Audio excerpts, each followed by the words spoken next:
말씀은 구약 성경 217페이지, 구약 성경 217페이지 민수기 13장 30절부터 33절까지 공독합니다. 갈렙이 모세 앞에서 백성을 조용하게 하고 이르되 우리가 곧 올라가서 그 땅을 취하자 능히 이기리라 하나 그와 함께 올라갔던 사람들은 이르되 우리는 능히 올라가서 그 백성을 치지 못하리라.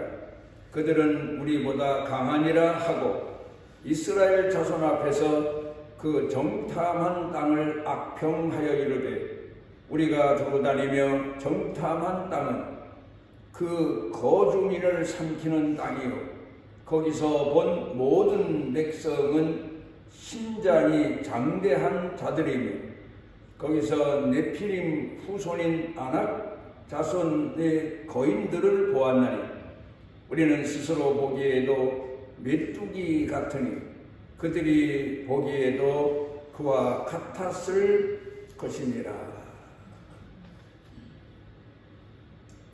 얼마 전에 TV에서 다큐멘터리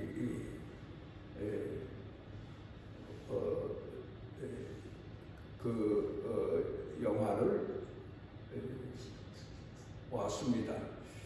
그런데 그 내용은 제목은 눈먼 원숭이라는 제목인데 중국에서 있었던 그 원숭이 세계를 동물 학자들이 촬영을 해서 그걸 이제 하나의 다큐멘터리로 만들었는데 보는 사람들의 가슴을 찡하게 하는 그런 내용이 담겨져 있습니다.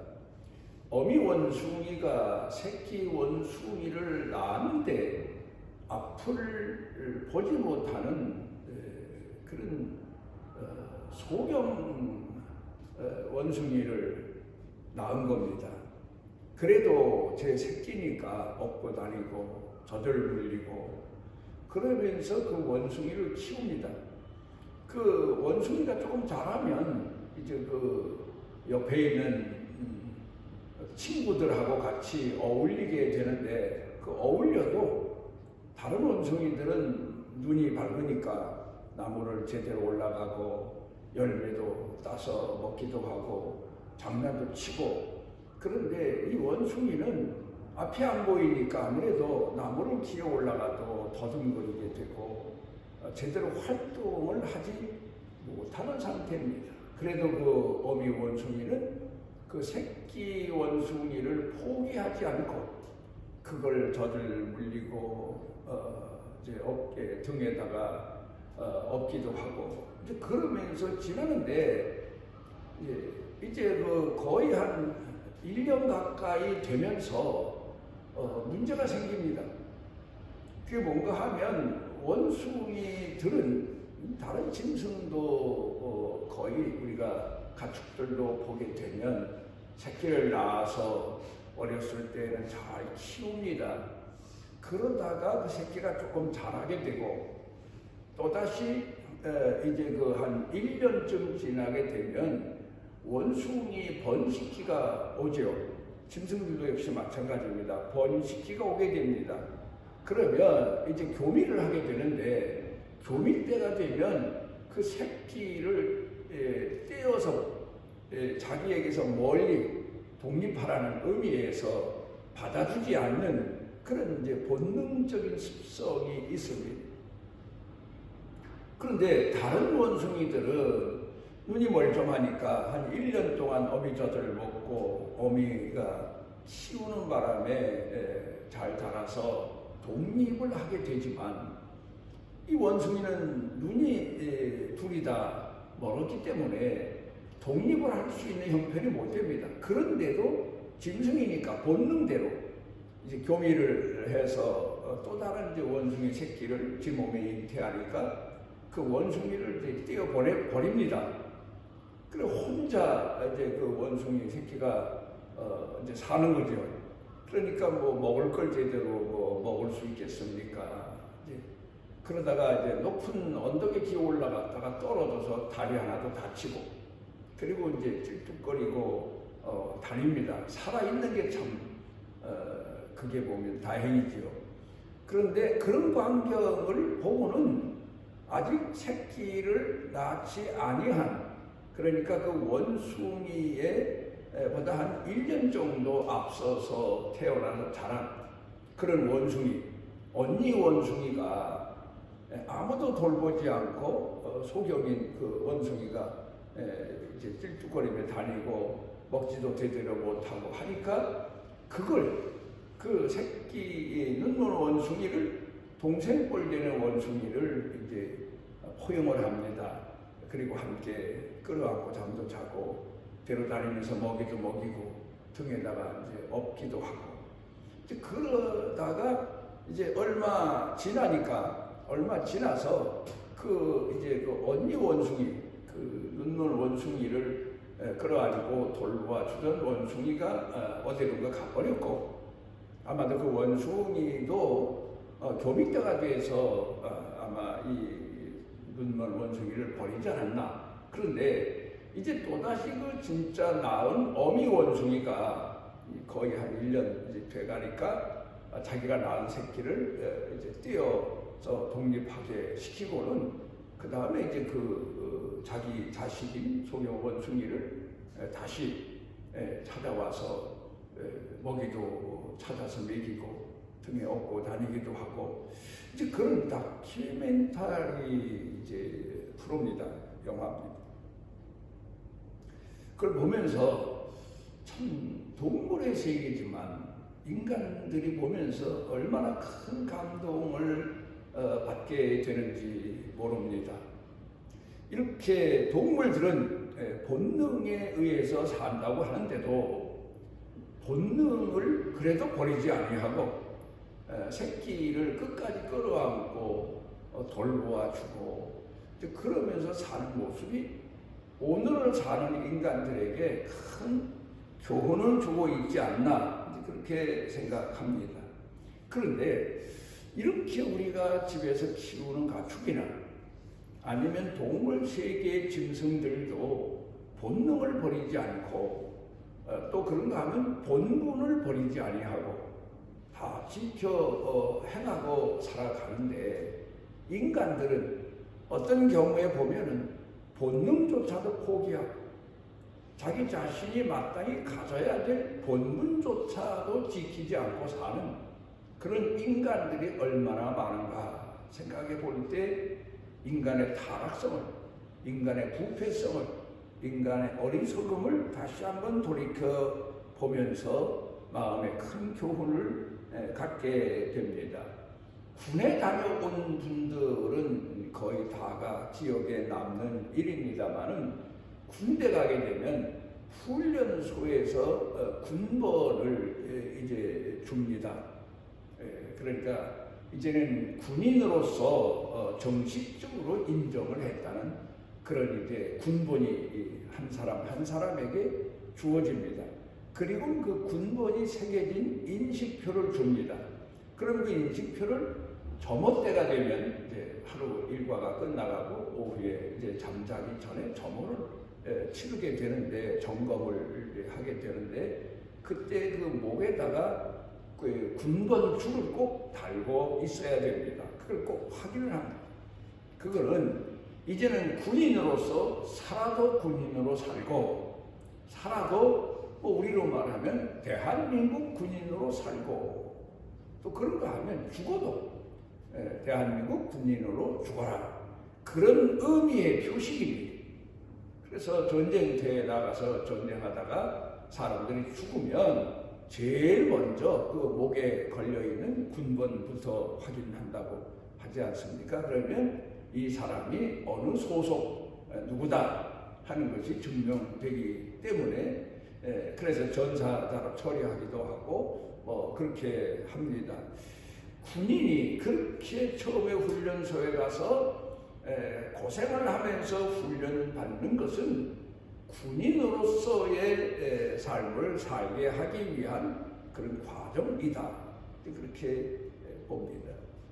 오늘 우리가 이런 얘기를 종합해 보면서 우리 그리스도인들은, 신앙인들은 얼마나 신앙인으로서의 자기 인식을 바로 하고 사나, 소속감이 얼마나 뚜렷한가, 이걸 한번 깊이 생각을 해봐야 됩니다. 나는 하나님 앞에서 어떤 존재일까, 이런 것을 확인하면서 잊지 말고 자기 자신을 늘 돌아보면서 살아가는 그런 신앙인들이 되어야 될 겁니다. 그래야 우리가 하나님 앞에 말씀과 성령으로 거듭난 신앙인으로서의 생애도 살아갈 수 있지만 또 우리의 본분도 다하면서 살아갈 수가 있을 겁니다. 대체적으로 성경의 말씀을 통해서 우리 자신을 돌이켜 인식하는 표식이 뭘까 생각해 보게 되면, 예수님께서 너희는 세상의 빛이다. 내 자신이 하나님 앞에서 부름받고 세움받은 빛의 자녀다. 너희는 소금이다. 또 그런 다음에 예수님께서 믿음에 관해서 가르쳐 교훈하실 때에 종의 비유를 많이 드셨습니다. 우리가 본분은 하나님의 자녀이긴 하지만, 구원받은 자녀이긴 하지만 하나님 앞에 쓰임받을 때는 종으로, 일꾼으로, 또 충성된 자, 그렇게 살아가는 우리 자신의 신앙을 바로 인식을 해야 되지 않나, 그러면서 살면서 그 고백을 하면서 살아가야 되지 않나 생각해 봅니다. 다니엘 같은 사람은 이방에 포로로 끌려갔지 않습니까?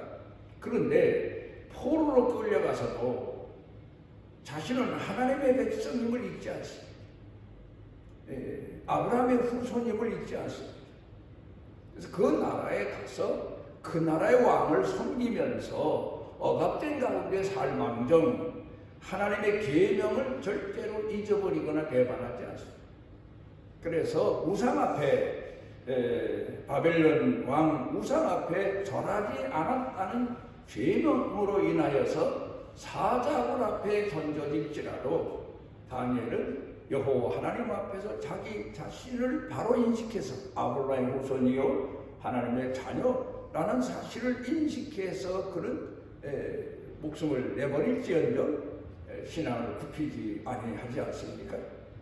그런가 하면 또 그 친구들 사드락, 메삭, 아벳느고도 풀무불에 집어넣을지언정 그들이 자기 자신을 바로 인식해서 하나님을 부인하지 아니하고 하나님을 오히려 증언하고 그리고 사자굴 속으로 들어가고 그리고 거기서도 풀무불 속에도 들어가고 그러면서 그들은 거기서 자기 자신의 신앙을 지키는 것을 보게 됩니다.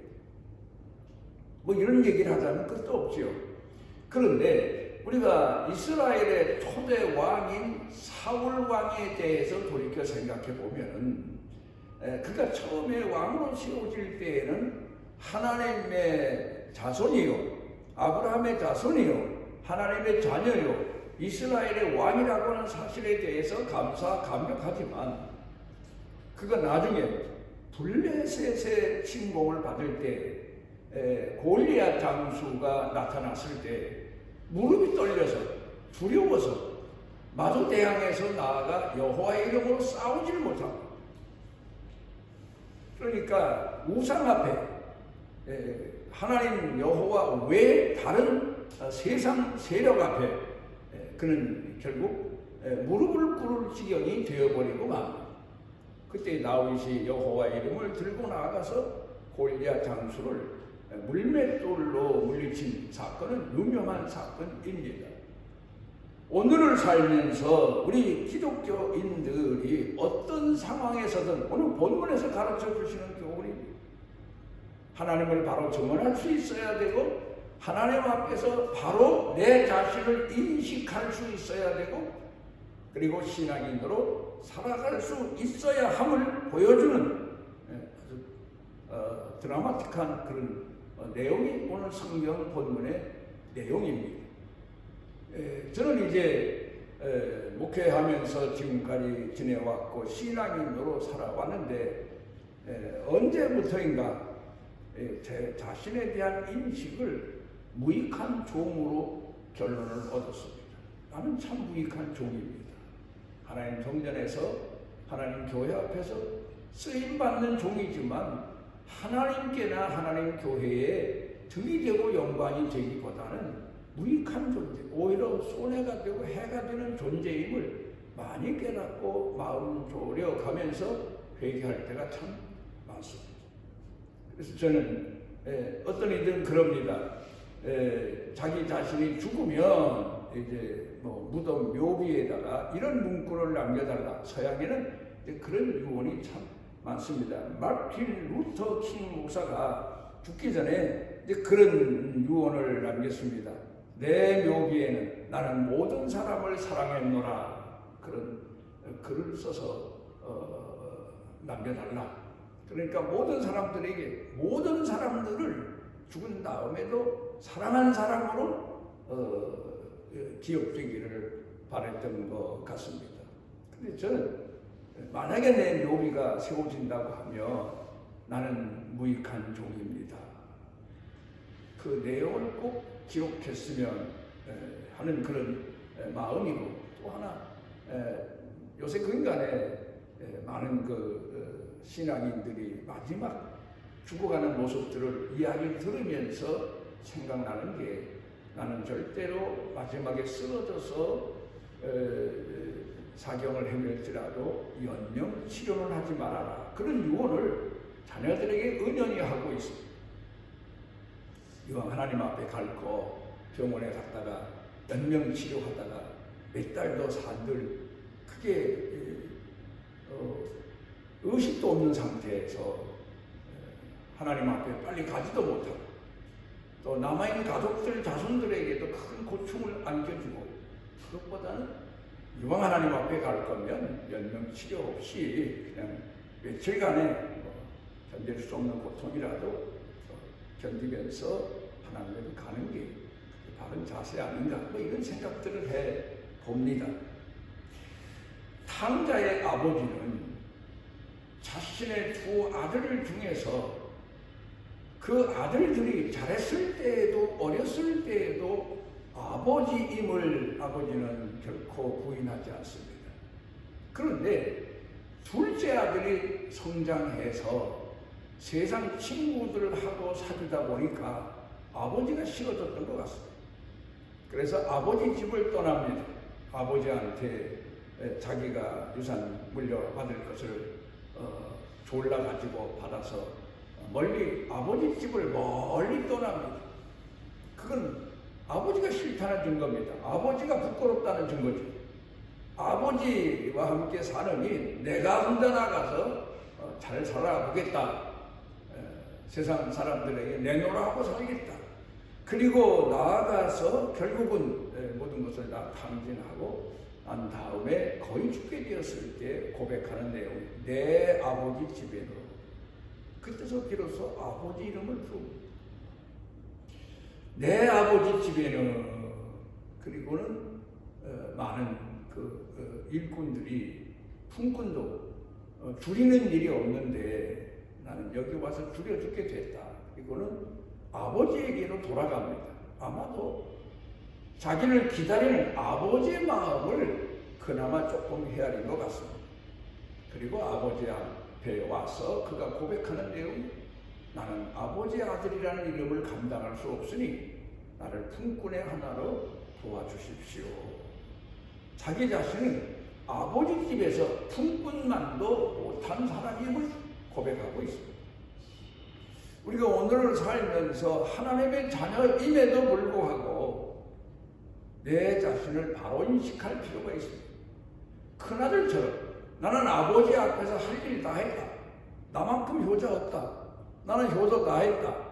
그리고 아버지 앞에서 거만을 떨기보다는 나는 아버지께서, 하나님께서 우리 주변에 선한 일에 들어쓰시는 품꾼 같은 사람들, 그 사람들이 비록 그리스도인이 아닐지라도 어렵고 힘든 사람들을 구원하는데 들어 사용하시는, 잠시 들어 사용하시는, 하루 이틀 들어 사용하시는 그런 품꾼 같은 사람들만큼도 하나님 앞에 영광 돌리지 못하고 유익한 신앙인으로 자녀로 살지 못함을 우리 자신이 깊이 인식해 봐야 될 필요가 있습니다.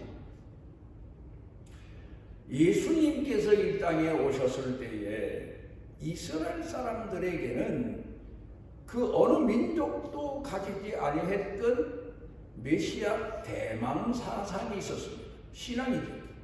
메시아가 오신다, 메시아가 오신다. 이스라엘 백성들이 얼마나 고난의 삶을 살았습니까?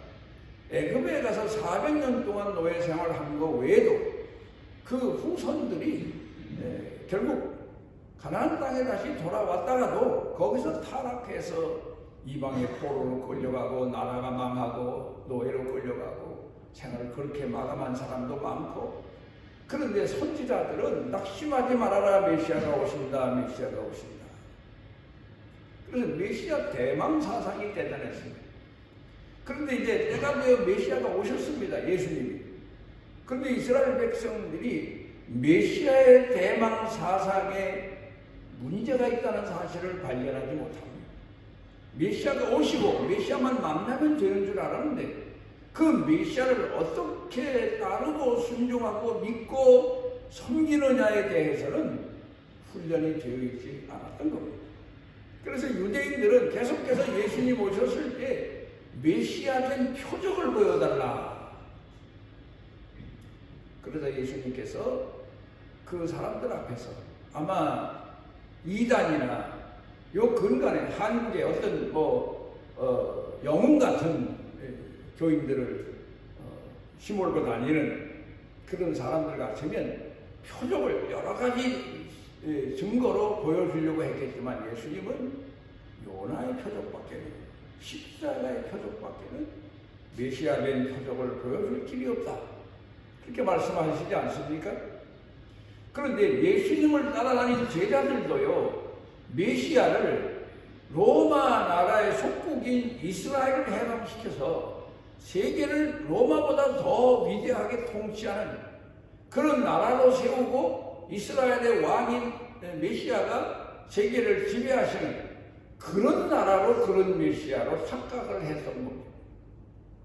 그렇게 이제 예수님이 오셔서 기적을 행하시고 병든 자를 고치시고 죽은 사람을 살리시고 하니까 영웅 메시아, 표적의 메시아라고 알고 그 메시아를 따랐습니다.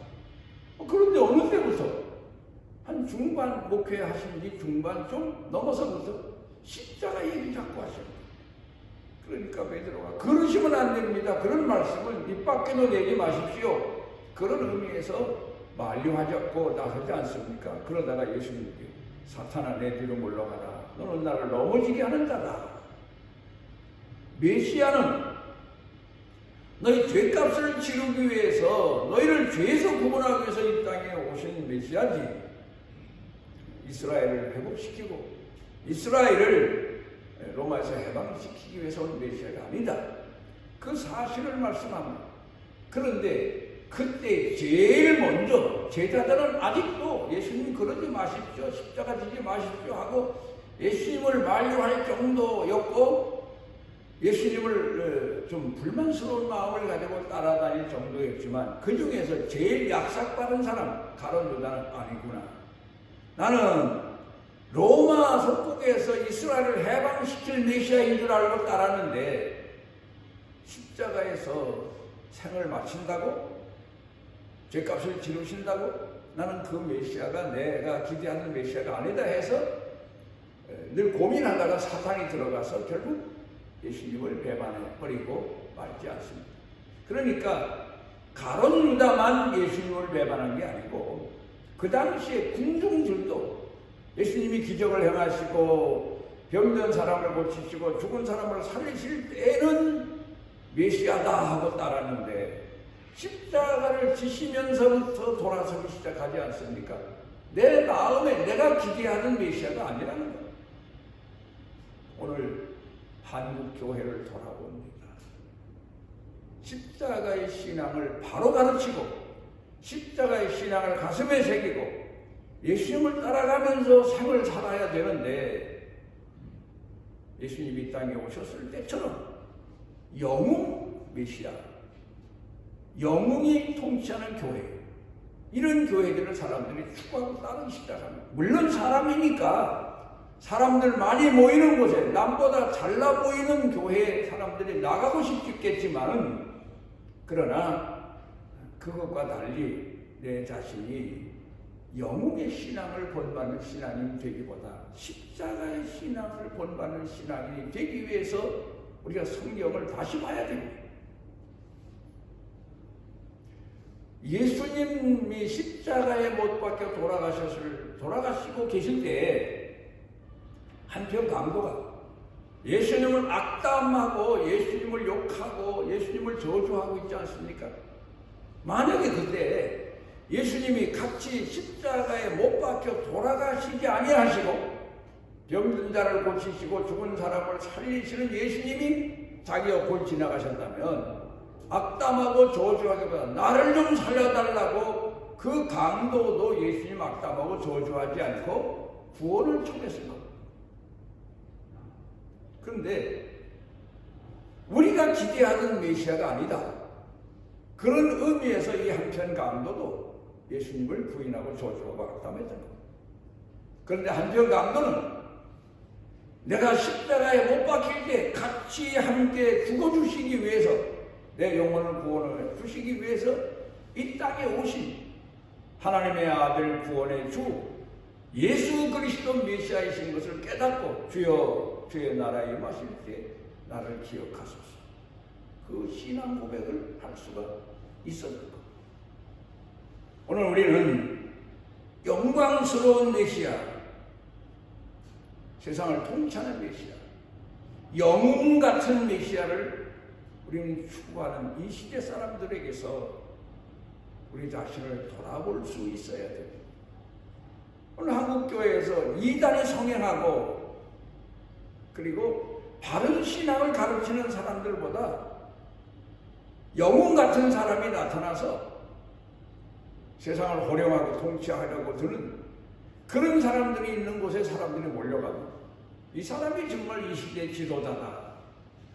진정한 지도자는 자기 자신을 낮추고 예수님을 따라가며 자기 자신을 쳐서 복종케 하며 자신도 함께 십자가에 못 박혀 죽음을 감사하고 감격하고 감동하면서 구원받는 그런 사람이어야 된다는 사실을 우리는 잊어서 안 됩니다.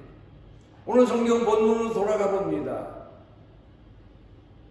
이제 모세가 12 정탐꾼을 선정해서 가나안 땅을 정복해야 되는데 가서 정탐해보고 와라. 그랬더니 여호수아와 갈렙은 우리는 가서 여호와의 이름으로, 우리가 섬기는 하나님의 이름으로 그 땅을 정복할 수 있습니다 하는데 10명은 아닙니다. 절대 못 갑니다. 우리와 그 사람들과 비교해 볼 때 그 사람은 기골이 장대해서 우리가 가서 100명이 하나도 당할 수가 없습니다. 할 정도로 우리는 메뚜기에 불과하고, 그래서 성경학자들은 이 내용과 그때 당시에 이스라엘 백성들의 신앙을 메뚜기 증후군, 그렇게 평가합니다. 오늘 본문을 통해서 제가 말씀드리고자 하는 것은 오늘 한국교회 성도들의 신앙이 메뚜기 신앙이란 말입니다. 우왕좌왕하고 누구를 따를지, 누구 말을 들어야 될지, 영웅 같은 사람을 따르고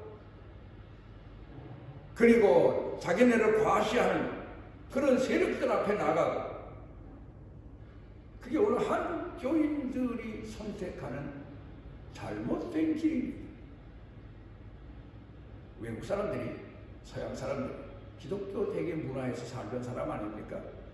한국에 와서 시선을 뺏기는 게 있답니다. 그게 뭔가 하면 기독교는 그렇잖아요. 뭐 천주교회는 들어가면 뭐 마리아상도 있고 베드로상도 있고 그 앞에서 경배도 그렇지만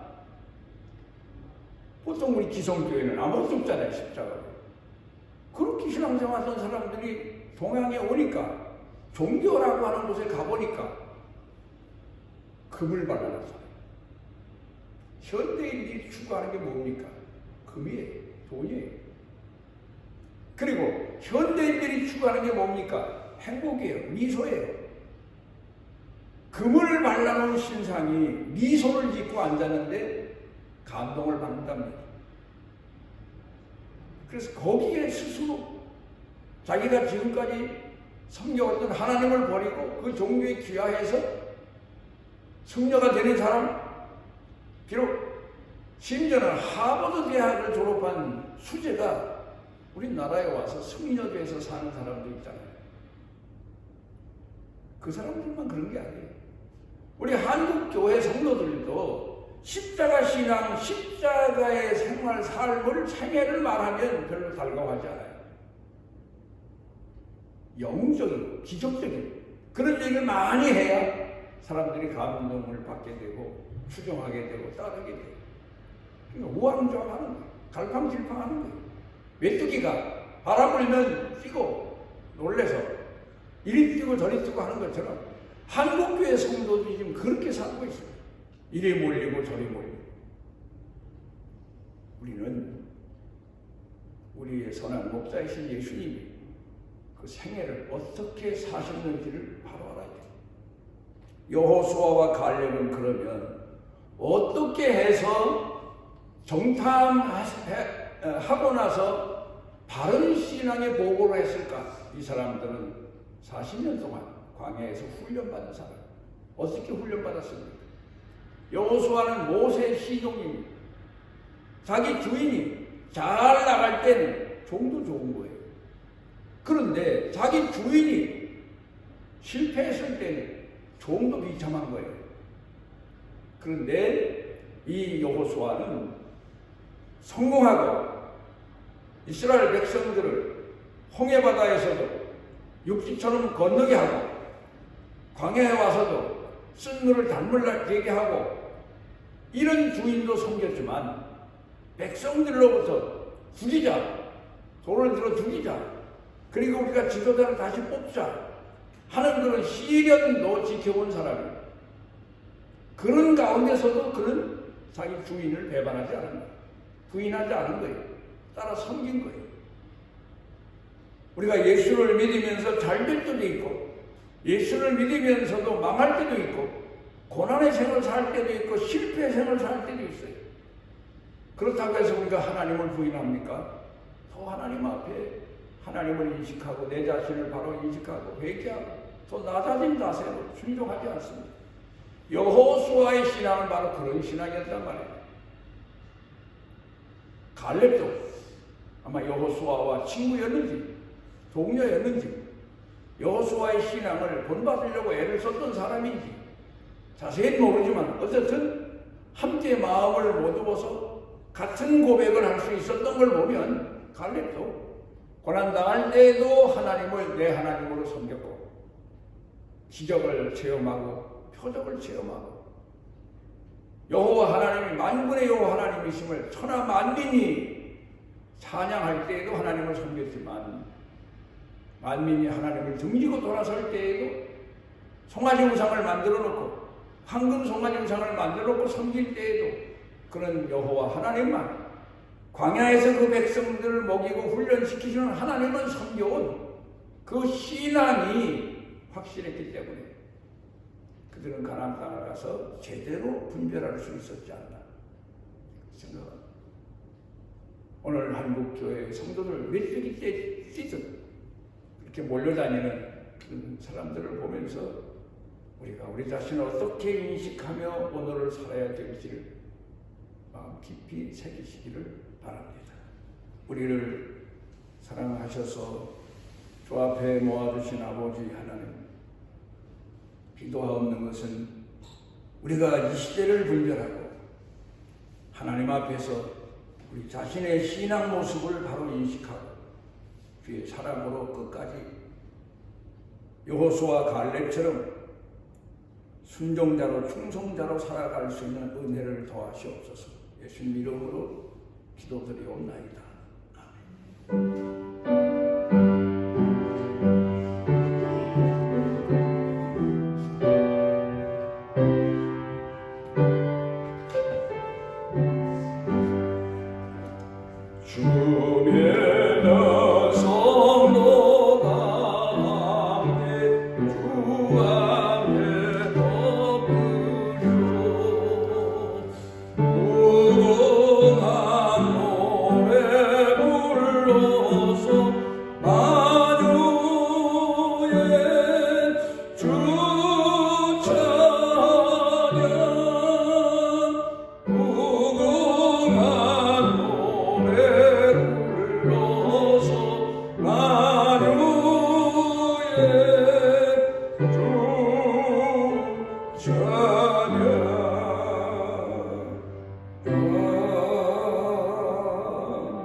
어둡고 침울하고 혼란스러운 이 시대를 살아가는 우리에게 하나님을 섬기며 주의 사랑으로 일터에서 충성스럽게 살며 살아갈 수 있도록 은총 주신 하나님, 주 앞에 이르며 예물을 구별하여 드립니다. 주께서 손길 경영 삶에 더 없는 은혜와 은총을 베풀어 주셔서 세상의 삶이 우리를 혼란스럽게 할지라도 흔들리지 아니하고 끝까지 주의 사람으로 우리 신앙을 지켜갈 수 있도록 축복해 주시고 풍성한 은혜를 일터 경영에 더해 주셔서 하나님을 마음껏 공경할 수 있는 축복을 더하여 주시고 이 고귀한 복을 우리 자손 대대 신앙으로 물릴 수 있도록 은총을 더하여 주옵소서. 예수님 이름으로 축복하옵나이다. 이스라엘의 하나님 여호와께서 그 날개 아래 보호를 받으러 온 내게 온전한 상 주시기를 원하노라. 사망의 음침한 골짜기를 헤맬지라도 함께해 주시는 우리 주 예수 그리스도의 무한하신 은혜와 우리를 선택하시고 허물과 죄가 태산 같을지라도 실어버리지 아니하시고 끝까지 사랑하시는 아버지 하나님의 만극하신 사랑, 우리 속에 내재하셔서 우리 자신을 분별하게 하시고 시대를 분별하게 하시고 그리고 주의 말씀을 따라 섬기도록 이끌어 주시는 성령님의 능력의 은총이 사랑하는 자녀들 생각, 마음, 영과 육, 머리 위에 사는 생활, 가족 중에 일터 경영 중에 온 교회 중에 넘치고 넘치도록 함께 하시기를 축원하옵나이다.